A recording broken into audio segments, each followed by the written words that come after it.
Yes, I was recapping on a trust, and I've said a trust is that arrangement where the settler will transfer the legal ownership, or what we are calling the equitable obligation, and bind another person to act on their behalf. So it's like they are transferring the legal ownership of the assets to the trustee, or the person whom we are calling the trustee, to hold on behalf of the beneficiary. So you can see the obligation that has been given by the trustee. It's so huge, it's so cumbersome. Actually, it is immeasurable. If you can transfer your wealth or your property to another person and believe that they are going to act as if it is you, that is really a huge responsibility, isn't it? So the person who's been entrusted with this property or the assets or the capital, if it is of investment nature, because there are people who will entrust their securities or the assets that are held at the securities market to a person to play their role. Now, the fiduciary duty of loyalty is so huge, and it gives the trustee wide powers, and they are enshrined in the Constitution. In Kenya, our Trust Act is Cap 168 for the public, it is 167 for the private trust and 168 for the public trust. But our discussions are more on the private. The public, of course, will be a regulatory issue. It will be controlled by the government. So the foundation, or the duties, or the duties or the obligations that will be given to the trustee will be contained in a document we call the trust deed. So the trust deed is what will be telling what duty, what authority, what power the trustee is supposed to invoke. So I want us to talk about and as you can see in our G, because that's where we left, before we come to the G, the Act postulates how many trustees are supposed to be there to constitute a legal or a legally constituted trust. We said the maximum number is supposed to be 4. The minimum number is supposed to be 2. And there is no way a trust can be adjudicated or run by one person. You should note that. In a scenario where, let's say, we have 2 and one of the trustee is deceased, then we should, in the quickest time possible, try to refill and avoid that loophole. Now, we are saying that the beneficiaries have no power to appoint a trustee. Of course, if you are an interested party, you can bring in a person who will dance to your tune. That's why the law is very clear. But if they are all in agreement, or what we are calling sui juris, we assume that they are independent, they are mature, they can think on their own, and therefore they can agree to terminate the trust, or rather constitute it otherwise. That is allowed. Or they may apply to the court to appoint or remove a trustee. If the beneficiaries do that, it's allowed. Now, in what situations are we going to terminate the appointment of a trustee, or the 4 the maximum of 1, the minimum of 2. The first one is by disclaimer. When you appoint a person, they have the right to say yes or no. So that's the disclaimer. You may be willing to make me your trustee, but I'm not willing. So I'll give a disclaimer. I'm not interested in being a trustee. The second scenario will be on retirement. Now, if the trust deed or the trust instrument explains at what age a trustee should serve, and they have attained the maximum age, then they'll be relieved by the instrument. Then we have the consent of all the beneficiaries, and you say this is where they are independent and they are in agreement. They can retire a trustee. Then with the consent of the court, a trustee can retire, or by deed under the section 40, provided that they remain a trust corporation. This is for the public trust. And I said I don't want to delve much on the public trust. So the trustee may obtain consent by deed of his co-trustees or any other person with the power to appoint a new trustee. So he can just approach the co-trustee and tell them, I wish to be relieved of my duties as a trustee. If they accept, he'll be released. Then you have what you call the release and replacement. You can just let off one of the trustee or all of them and get others. Again, it is provided for in the Act, Cap 168. Then we have the removal. The trustee may be removed by court under its inherent power to protect beneficiaries, even though he may have committed no breach of trust. Well, if there are situations where the court feel insecure that you are not, you said you've been given the fiduciary duty, so you are serving as if you are the owner. But again, there is a very thin line between the fiduciary loyalty and your power. If there is a feeling, if I take you back to the case of, we had the case of Kitch and Sandford. For instance, that case, Kitch was a minor when the father was dying, but the property was left under a trustee, Sandford. Then at some point, when the lease expired and the tenant was not willing to renew the lease, Sandford negotiated with the tenant to renew the lease under his name. So you can see, so he had already breached the trust. He had been entrusted by Kitch's father to take care of his property until Kitch attains his majority years or becomes an adult, attains 18 years. That was not the case.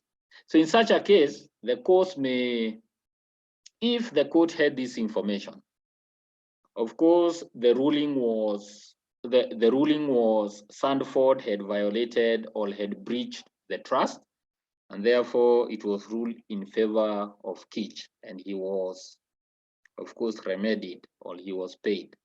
Then by discharge, the trust is automatically discharged. Some trusts will have an expiry period.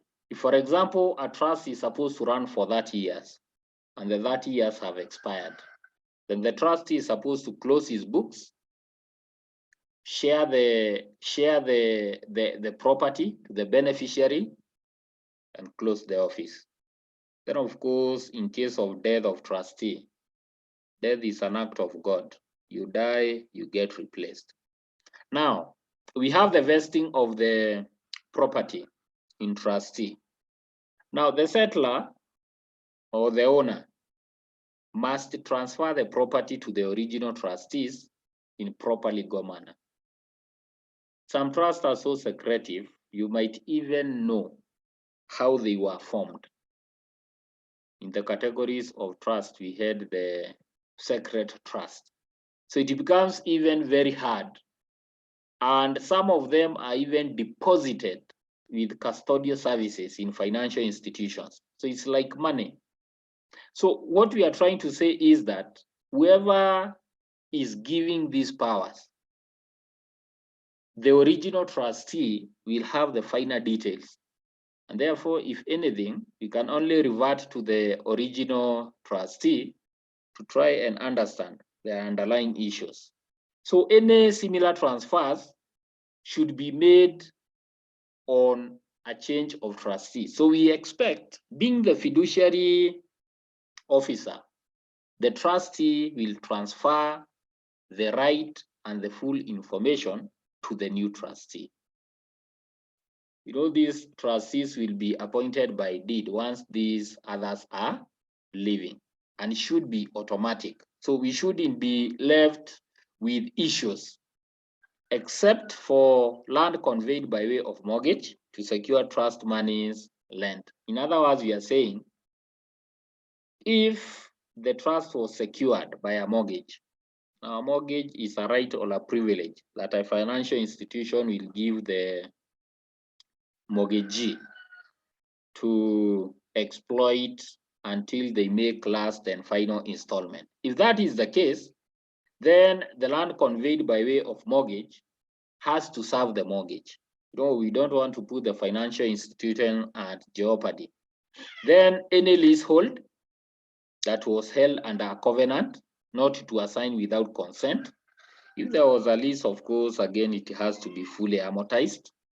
We don't want the landlord or the tenant to be again suffer because of the transfer or the vesting of the property to the next crop of trustee. And then the registered stocks and shares, which must be transferred in proper manner. This is provided for in the act, how they are supposed to be. We'll be coming to that when we'll be looking at the investments that are supposed to occur. We have what we call the fixed interest securities. We have the wider range, special range, narrower range. We'll be coming to that. Let's look at the powers and duties. Now, duties impose an obligation. When I give you a duty, you have an obligation to honor. Power gives you the authority. So in some situations, you could be having a duty, but you don't have the authority. Now, one cannot act in the absence of the other. We realize that. So the trustee has both a duty and the power or the authority to ensure that they fulfill their mandate on behalf of the settler or the donor or the grantor to the beneficiary. So a power may be coupled with a duty, in which case the trustees must act. But it has a discretion as to the manner of acting. It's like we are contradicting ourselves. In other words, we are saying, although we are giving this trustee the power to behave like the owner, it is limited. So we are talking of the fiduciary duty of loyalty. They have to honor what has been documented on the trust, on the trust deed on behalf of the beneficiary. At no time, or the trustee is not expected to act in bad faith. At all times, we expect them to give an equitable obligation, the way a parent would treat their children. Even if you are a thief, your mother cannot say that you be slaughtered, isn't it? So we expect such a relationship between the trustee and the beneficiary. Now, powers of investment. That's the first power that the trustee has. So they are going to control all the interest that the settler had in the authorized investments or securities. It means, therefore, that they are supposed to ensure that at all times they gain. So we are talking of where need be, they can diversify. So they can make the portfolio optimal. By optimal portfolio, I mean they should ensure that the securities are giving maximum returns. If there are shares that would give more returns, why should the trustee not trade in those shares if they are permitted? Then, of course, the suitability of the proposed investment to the trust. Of course, there is that what the owner would desire or their vision. So again, that should be honored. Then you have the investment under the Trustee Act. So the Act defines the categories, and this is what I was talking about. We have those that are under the fixed interest, and fixed interest is where, just as the word goes, you know that you are getting 20% per annum. So we expect at the end of the year, you are going to get the 20%. Then you have what we call the wider range. Wider range will be spanning from the building society shares, unit of authorized unit trust, for example, Old Mutual UAP, Sanlam, Britam, etc. Now, those are the authorized unit trust, in our case, Kenya. And then we have the stocks and shares issued by the Kenyan company, as so long as they fulfill the following conditions. One, the company must have issued and paid up capital of at least 10 million. So you can see we are not talking of SMEs. If a company doesn't have a capital base of 10 million, then that is an SME. So we are talking of stable company. Then dividend have been paid on the shares in each of the preceding 5 years.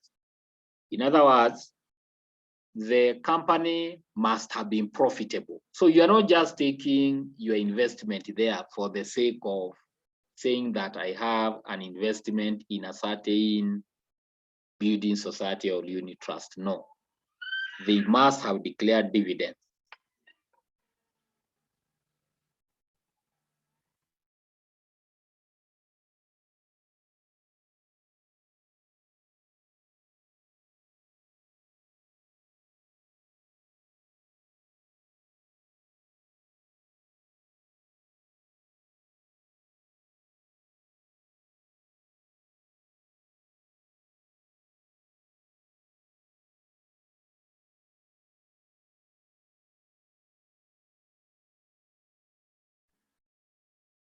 Yeah, we go on. And the last one, the shares are quoted on the Nairobi Securities Exchange.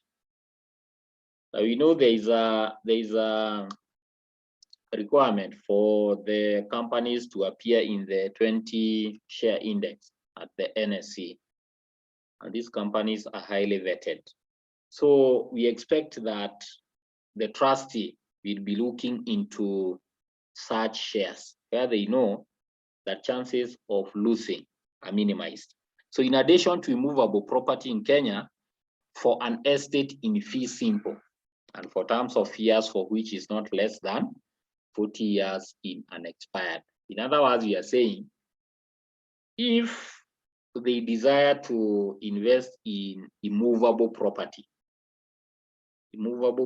is only land and building. All the other things can be moved, isn't it? Isn't it? It is only land and building that we are talking about. The lease should not expire between when you invest and 40 years. In other words, we want to ensure that we reap maximum benefits before the lease or before the royalty is fully amortized.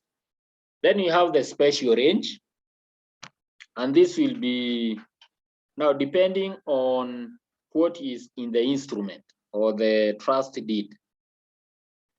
If there is a clause that permits the trustee to invest in special range property, they can go ahead and do so.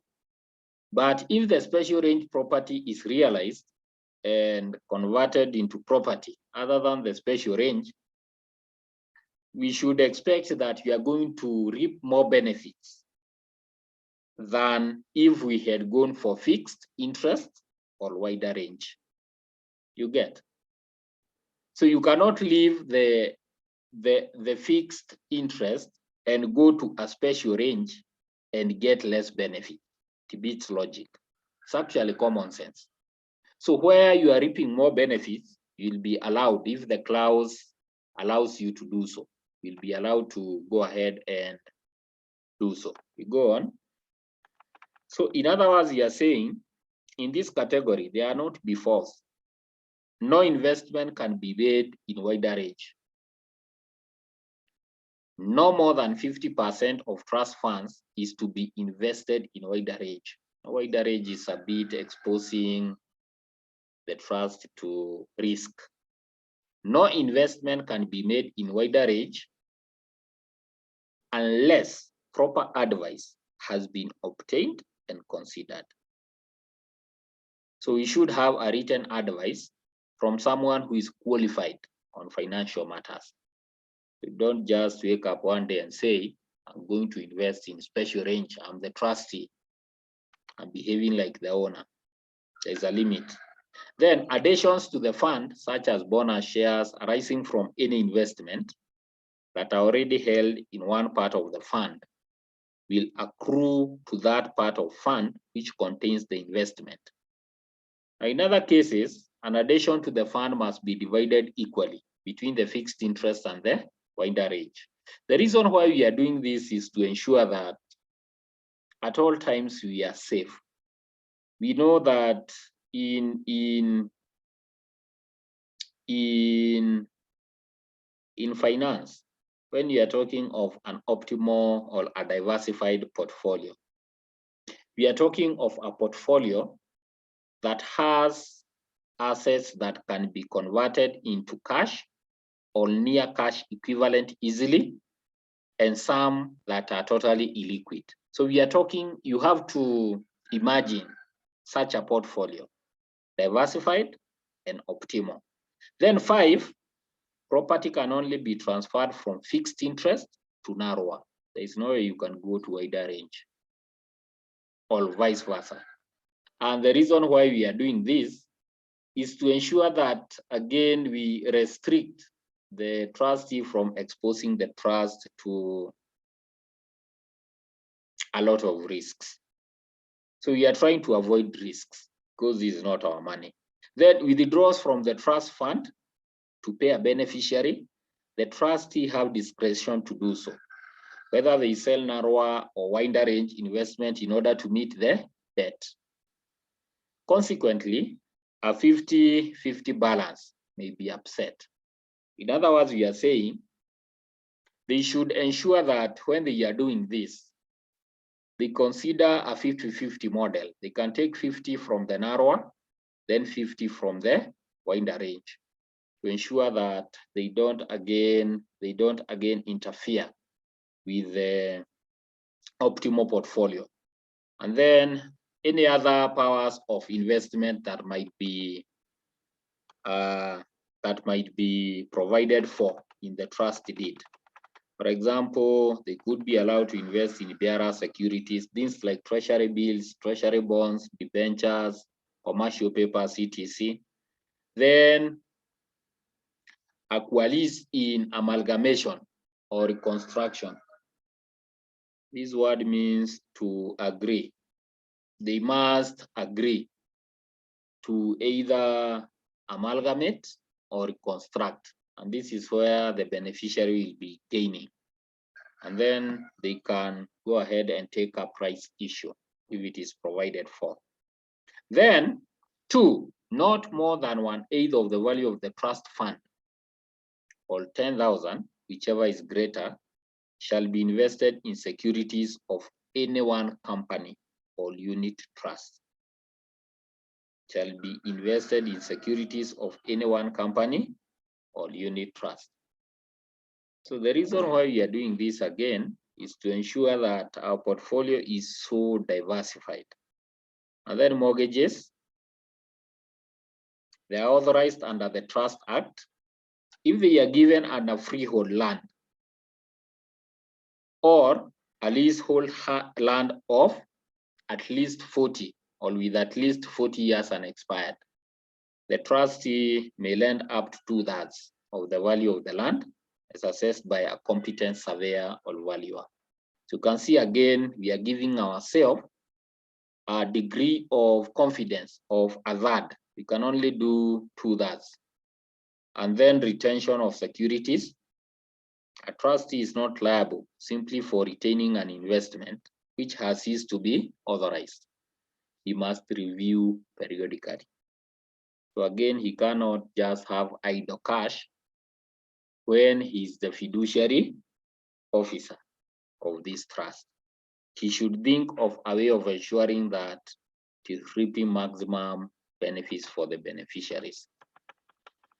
Then they have the power to delegate, but they cannot delegate unless where it is necessary during the ordinary administration of their duties, or they've been authorized to do so by the trust instrument, or they've been authorized by statute. So they can delegate where they need the services or the professional advice of a solicitor, banker, stroke broker, etc. You know, we don't assume that the trustee is a financial analyst. No, he may need to be advised accordingly by those people who are good in that area. So he can, by means of power of attorney, delegate the exercise of all or part of his trust up to 12 months. That is an equivalent of 1 year. He may not delegate to a sole co-trustee unless it is a trust corporation. Trust corporation are owned by the government or the state. So for that one, we don't have a lot of control of. But for the private trustee, you cannot delegate your powers to a co-trustee. That trustee will be so powerful, isn't it? It's like 2 in 1. So the power of attorney must be witnessed by at least one power. So when one person. So when you are delegating, it must be done on a competent court of law. And then you have to, of course, you have to get what we call the power of attorney. Then, of course, a notice of delegation will be given to show that you have appointed someone to play the role that you're supposed to be playing as a trustee. You may also appoint a competent and independent surveyor where they want to value the properties to ensure that they are getting the best bet. And then trustees for sale of land can delegate to a leasing or a management company. These companies that are dealing in real estate, for example, Knight and Frank. Of course, they'll be having the experience on the prevailing price of the properties in a given area. Maybe there was a house somewhere in Kileleshwa, and because as the trustee, you don't have the wisdom or the experience in that market, you end up selling the property at a lower value. So in such situations, you are allowed to delegate to leasing or management companies. You also have the power of maintenance. And this is where there is a minor. Now, if there is a child or some children who are not of age and they need to be maintained, then the trustee will play the duty of what we call loco parentis. He'll take that duty of the parent to ensure that they provide for daily upkeep. But again, this is limited. Until now, the minors attain the majority years, on the adult age of 18 years. So they'll have the power to provide or ensure that they do payments. And see the number 2. A payment must be in proportion to the amount paid from other available funds. So again, you don't pay everything. Then the power is not affected by the existence of a person bound by law to maintain or educate the infant.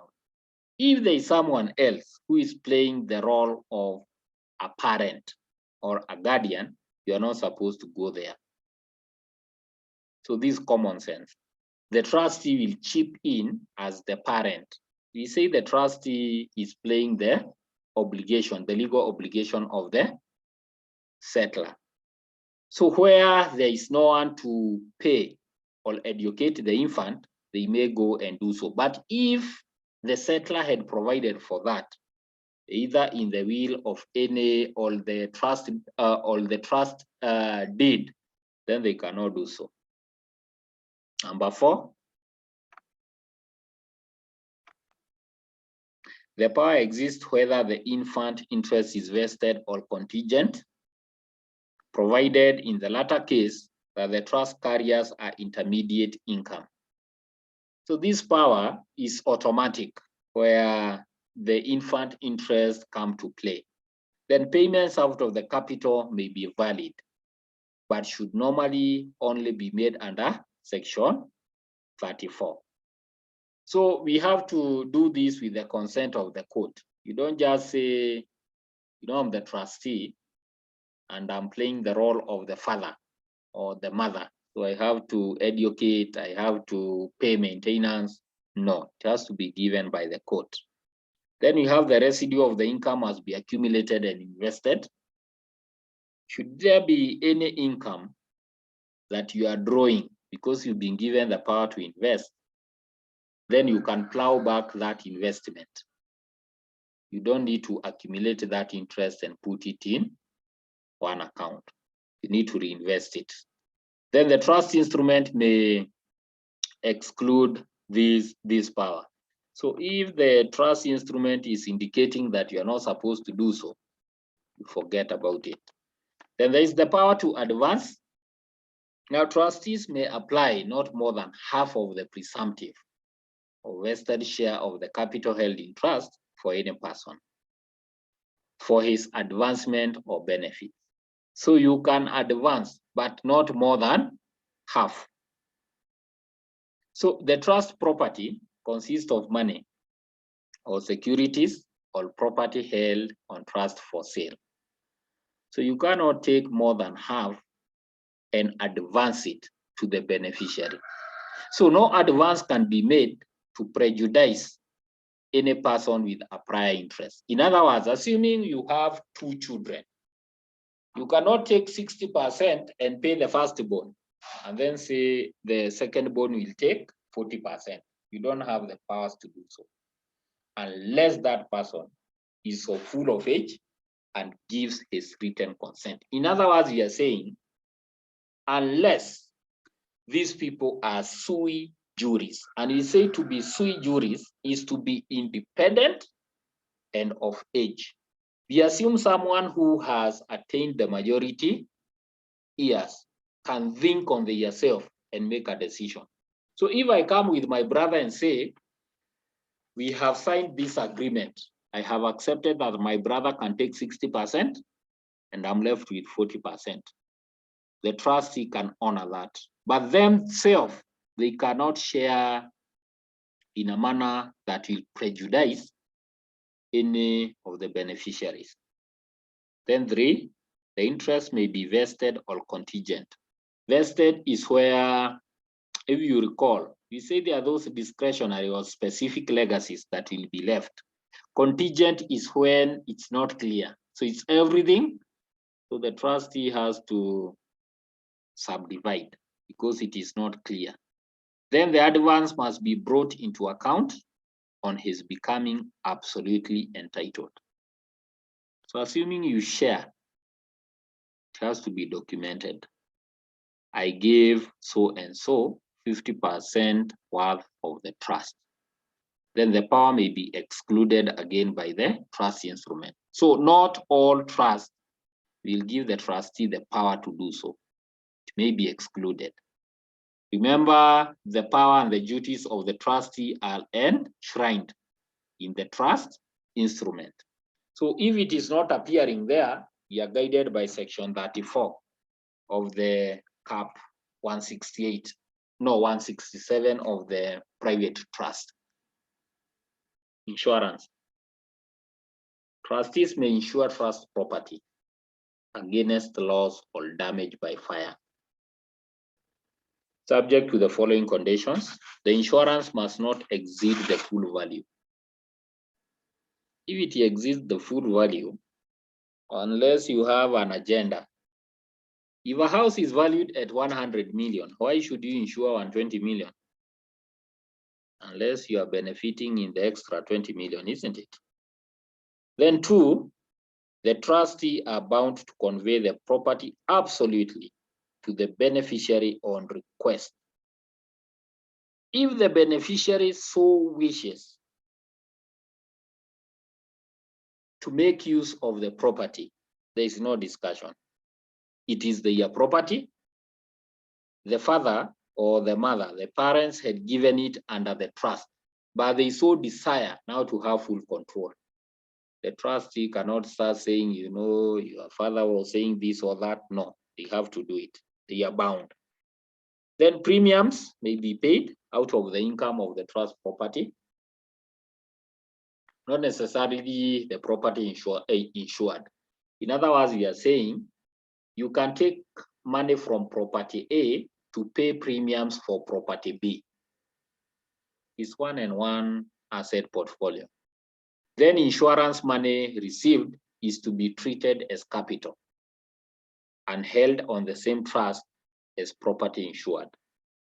Should there be an accident, let's say you had insured yourself against the fire, and then you get a fire accident. If the claim is honored by the insurance company, the money that you receive is supposed to be taken as capital.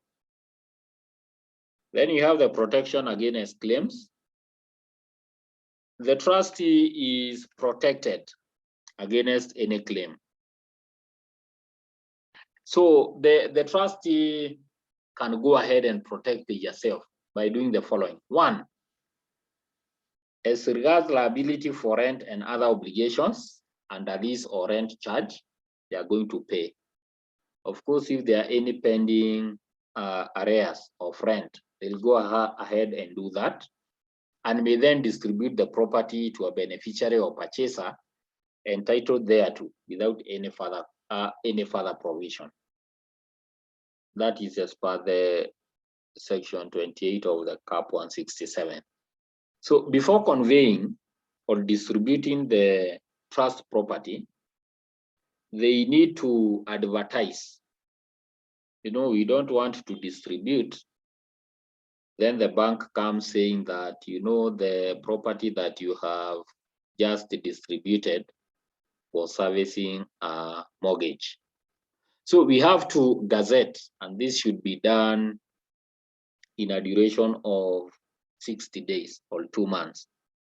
So after you do that, you know, you are trying to avoid any pursuit. Whoever comes to claim thereafter, you can tell them, look at the gazette number this and this. I already indicated that we are moving forward to share this property. If you have any claim, kindly raise it with us so that we settle it. But now you are coming after 60 days. What do we do? And we have already shared the property. Then they may pay into court monies or securities remaining in their hands, and the receipt of the appropriate officer of the court operate as good discharge. In other words, we are saying, if, let's say, the trust is coming to a closure or expiration, and there are still some of the children who have not attained or some of the beneficiaries have not yet been settled yet, the money can be deposited with the securities section of the court, and then they are going to discharge it. Of course, you expect that they are going to act in good faith. We know there are those unscrupulous judges who might want to take advantage of such situation, but we are all doing this in utmost good faith, knowing that at some point, this money will get, all this wealth will trickle down to the real beneficiary. That's why if we are unable to settle a claim, it has to go back to the unclaimed assets. Should there appear someone in future saying that there is something that was not paid, the government will know how to handle it because we rendered everything back to the unclaimed assets. Then we have the documents can be, I had stated this, the documents can be put in safe custody. They can be with the banker or those companies that are in charge of putting documentation in safe custody until such a time